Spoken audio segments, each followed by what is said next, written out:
BA part second में हम मानव भूगोल के अंतर्गत विश्व की जनजातियों का अध्ययन कर रहे हैं।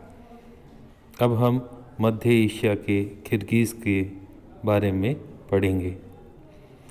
मध्य एशिया, जहाँ पर किर्गिस्तान है, वहाँ पर ये पशुपालक भ्रमणशील जाति रहती है। यहाँ पर वर्षा केवल इतनी ही होती है कि घास वनस्पति के नाम से उगती है, और यही कारण है कि यहाँ की अर्थव्यवस्था मुख्यतः चरागाहों पर और पशुचारण पर निर्भर है। ये किर्गिज़ लोग दक्षिणी तिएनशान और पामीर के निवासी माने जाते हैं। किर्गिज़ के निवास क्षेत्र तिएनशान के लंबे पर्वत की जो ये श्रृंखला है, यहाँ पर होने के कारण से यहाँ शीतकाल में हिमपात होता है और गर्मी के मौसम में वर्षा हो जाती है।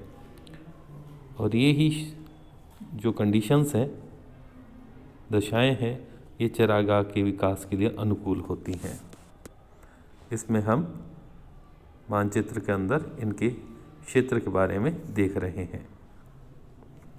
अब इनका पशुधन, जैसा हमने अभी देखा कि इनका मुख्य व्यवसाय पशुचारण है, और ये यहाँ पर पशुओं को, भेड़ को, बकरी को, याक आदि इन सब को पालते हैं, और याक का उपयोग बोझा ढोने के लिए किया जाता है। पशुओं का मौसमी प्रवास होता है, जैसे ग्रीष्म काल में ये लोग अपने पशुओं को लेकर पर्वतीय घाटियों में चले जाते हैं, शीतकाल होता है तो मैदानों में आ जाते हैं। और वास्तव में पशुधन ही इनकी मुख्य संपत्ति होता है, इनसे ही इनको भोजन आदि प्राप्त होता है। कभी कभी ये लोग शिकार करने भी जाते हैं। अब है इसके बाद में इनके जो घर हैं और इनके वस्त्र हैं उसके बारे में।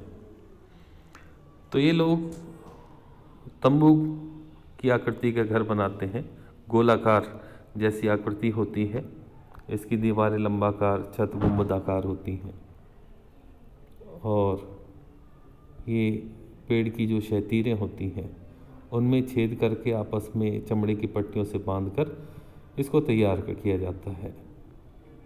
ये लोग आपस में एक दूसरे का रिगार्ड करते हैं, सम्मान करते हैं, और फिर क्योंकि ये ऐसे दशाओं में रहते हैं तो वहाँ पर इन लोगों के अंदर साहस, धैर्य, शौर्य और सतर्कता, इन सब की काफ़ी अधिक क्षमता विकसित हो जाती है। सामान्यतः ये लोग मुस्लिम धर्म के अनुयायी होते हैं। वस्त्रों के संबंध में ये लोग एक लंबा चोगा धारण करते हैं, और टखने तक लंबा ये गद्देदार कोट पहना जाता है। बाहें चौड़ी, कॉलर सकड़ी होती है। शीतकाल के अंदर सर्दी से बचने के लिए चमड़े के वस्त्र पहने जाते हैं। किर्गिज़ लोग भेड़ से और खाद्यान्नों से, वस्त्रों से और बर्तनों आदि से इनसे वस्तु विनिमय करते हैं, यानी जो भी एक्सचेंज करना होता है वो इनसे किया जाता है।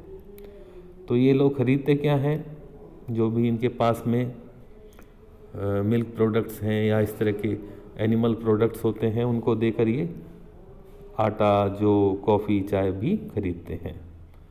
इस तरह से ये इन लोगों के जीवन के बारे में मुख्य जानकारी थी।